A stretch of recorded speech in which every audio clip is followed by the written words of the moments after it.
The command deck of the Dominion warcruiser Vigilant Spear shimmered with cold light, sterile and silver, a corridor of calculated death and silence.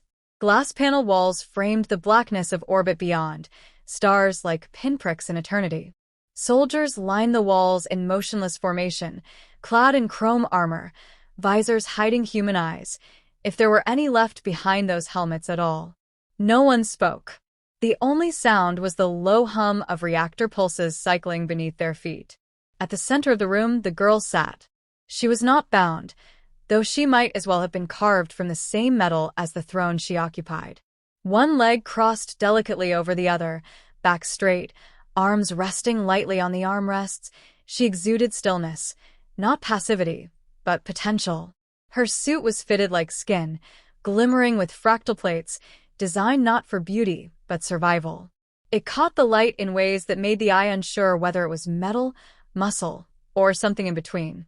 She did not blink. When the doors opened with a hiss, no one turned to look. Everyone knew who was coming. Commander Varnak strode in, boots striking the polished floor with theatrical confidence. His armor was ceremonial, layered with burnished red over battle-worn black. A jagged scar stretched from his chin to his ear, but it looked too clean to be earned. It looked like something he had ordered stitched for effect. His voice, when it came, echoed with amplified authority.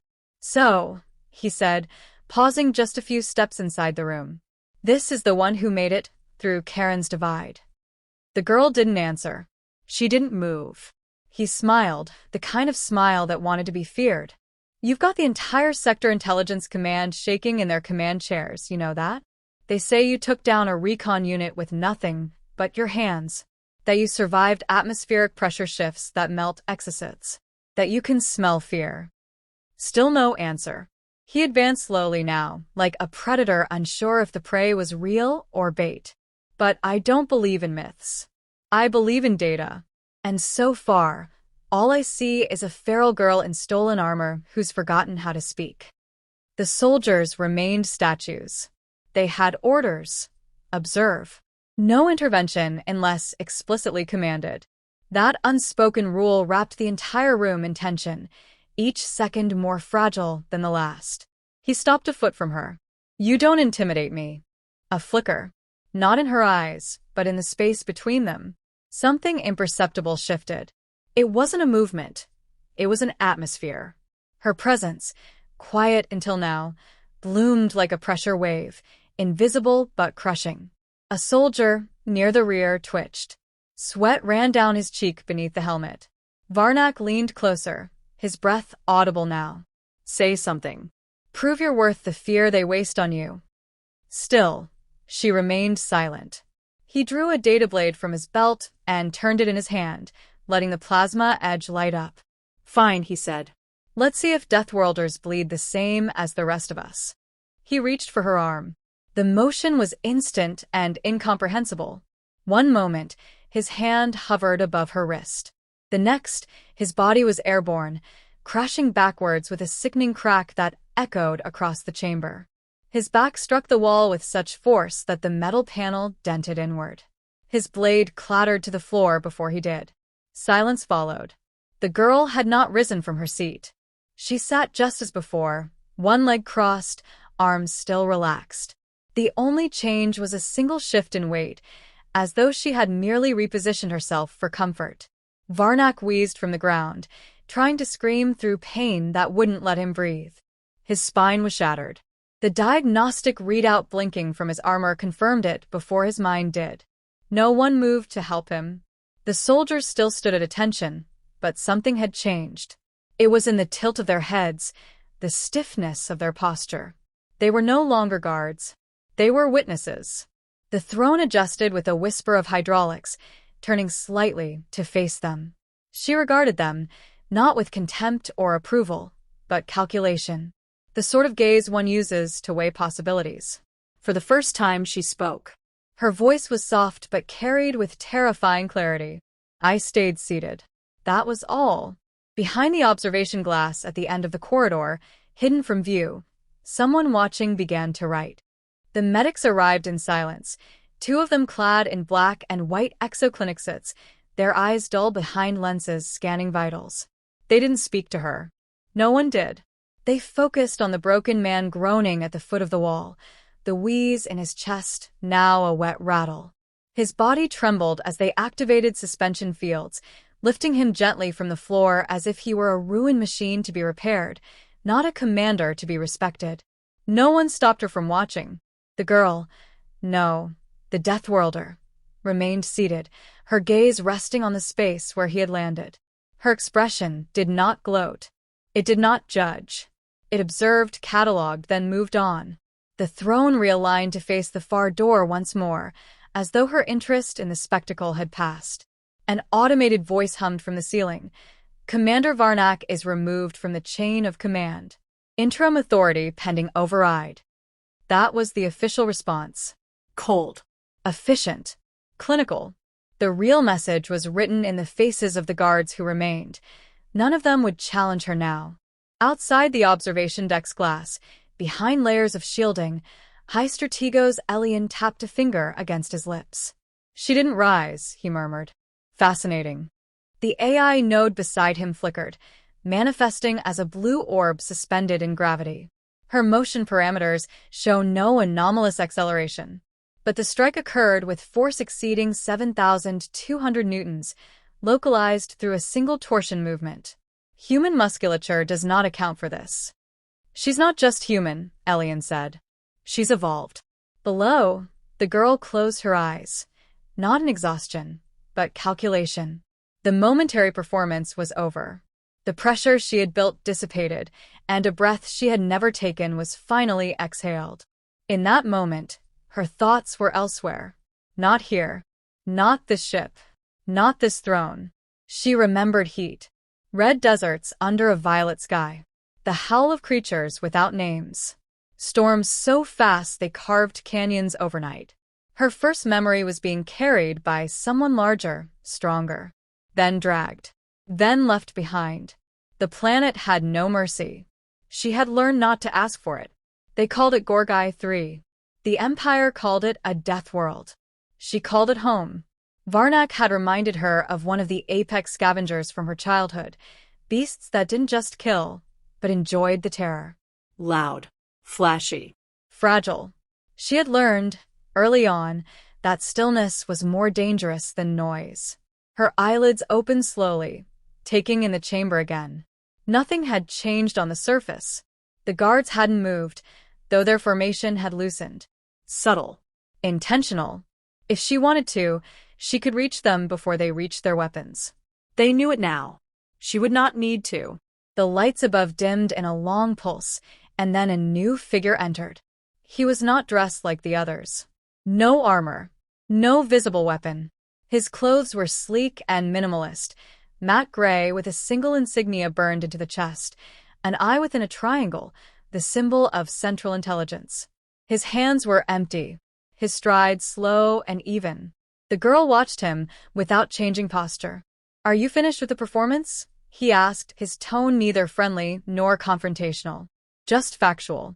She said nothing. He stopped at the edge of the platform beneath the throne and looked up at her with a kind of detached curiosity. "I'm Director Halron. You've cost us one high-ranking officer and 2 months of predictive modeling. Congratulations." Still she did not speak. But she uncrossed her legs. Halron's lips twitched. It could have been amusement. "You were never the prisoner here. That was the test. We needed to see what would provoke you. You surprised us." The room was too quiet. "I suspect you knew it was a test. That's what makes this more interesting." "You sent him to die," she said. Halron tilted his head. "We sent him to judge a reaction. His death was not required, but informative." "Informative," she repeated. There was no inflection in her voice. It wasn't a question. It was a summary. "Do you feel remorse?" he asked. "I do not feel inefficient emotions." "Then you'll do well," he said. "We have a need for someone like you. Not a soldier. Not a diplomat. Something more precise. A scalpel in a field of hammers." She stood. It wasn't dramatic. It wasn't fast. She stood like a tree stretching upward after a long winter. The motion was elegant and terrifying because it contained no hesitation, no fatigue. Just inevitability. The guard stiffened, their training taking over even as instinct screamed otherwise. Howron didn't flinch. If he was afraid, he had buried it somewhere deep. The Deathworlder took one step down from the throne. Then another. She was smaller than Howron, but didn't feel smaller. Her eyes were fixed on him, not challenging but waiting. "What do you need of me?" she asked. He smiled now, but it didn't touch his eyes. "There's a war coming. Not like the others. Not planets and fleets. Ideas. Genes. Systems of power. We need someone outside the chain. Someone immune to protocol. You don't serve us. You are us." A pause. "If I refuse?" she asked. "You won't." He was right. And still, she said nothing more. As she followed him through the newly opened door, past the guards who dared not look her in the eye, a second voice echoed over the intercom. "Asset is mobile. Phase 2 approved. Lockdown lifted." The doors closed behind her. The throne room was empty again. But no one sat on the throne anymore. The corridor beyond the throne room was darker, quieter. Lights hummed from the floor rather than the ceiling, guiding the way like a river of intent. The Deathworlder walked beside Howron without a word exchanged, their step soft, weightless against the ship's reinforced alloy. Around them, cameras pivoted subtly, following without blinking. The ship itself was watching now, not the crew, not even Central Command. The machine.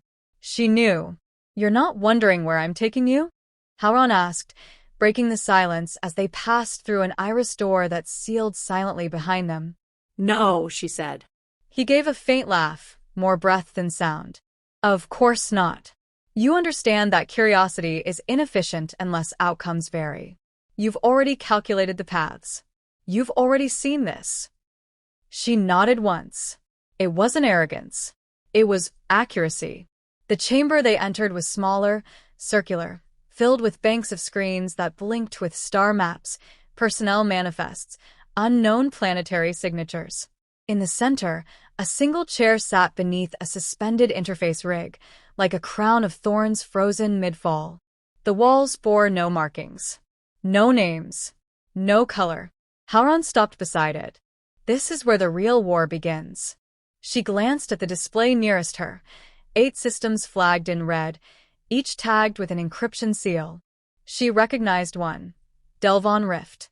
A fringe sector known for piracy and bioweapons research. She had escaped it once. Barely. "These aren't battlefronts," she said. "No," Howron confirmed. "They're breeding grounds." She turned toward him. "You're afraid of what's coming." "Not afraid," he said. "Unprepared." He gestured to the rig.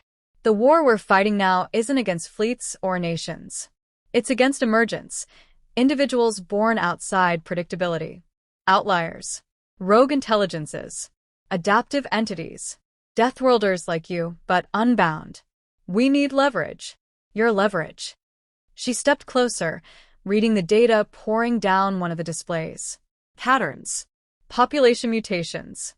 Probability forks. Entire worlds on the edge of statistical collapse. She traced a line of code with one gloved finger. "I'm not a weapon." "You're worse," Howron said, almost reverently. "You're a variable." Behind them, the door hissed again. The figure that entered wore no insignia. No armor. Not even a uniform. He was old. Human in appearance. But the room changed with his presence.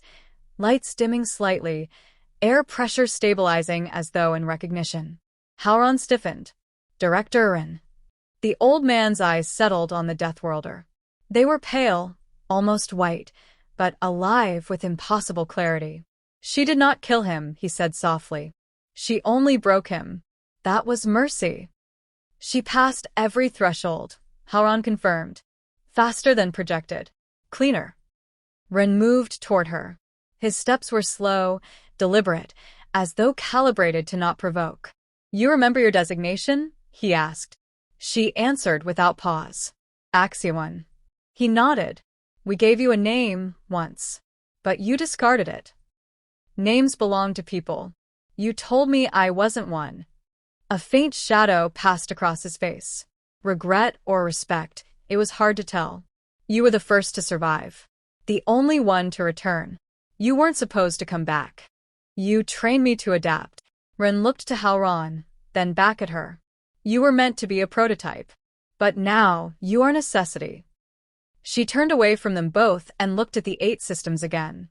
Her voice was calm, almost detached. These emergents, are they like me? No, Rin said. They're worse. They aren't tempered. They weren't forged. They're wild vectors, gods without leashes. If they burn entire sectors to dust, it's because they don't know the meaning of friction. And you want me to stop them? We want you to decide what should remain. The silence that followed was not hesitation. It was judgment. She raised a hand and interfaced with the nearest panel. It recognized her neural signature instantly, unlocking floodgates of classified data, medical files, tactical projections, gene maps, movement logs of operatives long thought dead. She sifted through them with the ease of someone reading their own past. You've already deployed copies, she said. Halron flinched. Ren said nothing. They didn't survive, she added. Because they weren't me. Finally, Ren nodded. We hoped they might be enough. They weren't. So, we asked the original. She stared at a particular feed. A girl, maybe 15, tearing apart a Dominion outpost with her bare hands. No training. No restraint. Just raw, unchecked force. A Deathworlder born without parameters. What happens if I refuse? She asked. Halron opened his mouth, but Ren raised a hand. You'll be left alone. Retired. We'll try something else. It will fail. Many will die. But that will be the cost of your choice. The Deathworlder stood completely still. Inside her, there was no turmoil. Only velocity, thoughts, calculations, branching futures. Each one sharper than the last. She did not fear death. She feared entropy. Waste. Failure not of survival, but of purpose. She turned from the screen and faced Rin directly. I want autonomy. Full selection rights. No handlers. No mission overrides. Halron's mouth tightened. That's not protocol. Ren didn't hesitate. Granted. Halron looked at him, aghast. You can't. I can. And I did. The Deathworlder nodded. Then I'll begin with Delve on Rift. Ren exhaled slowly. Understood. She walked toward the chamber exit, and no one stopped her. No salute. No command. No escort. She was a shadow before the door opened, a whisper of violence, waiting to be unchained. Halron watched her vanish down the hall, then turned to Ren. She's going to change everything. Ren's eyes remained fixed on the space where she had stood. No, he said. She already has.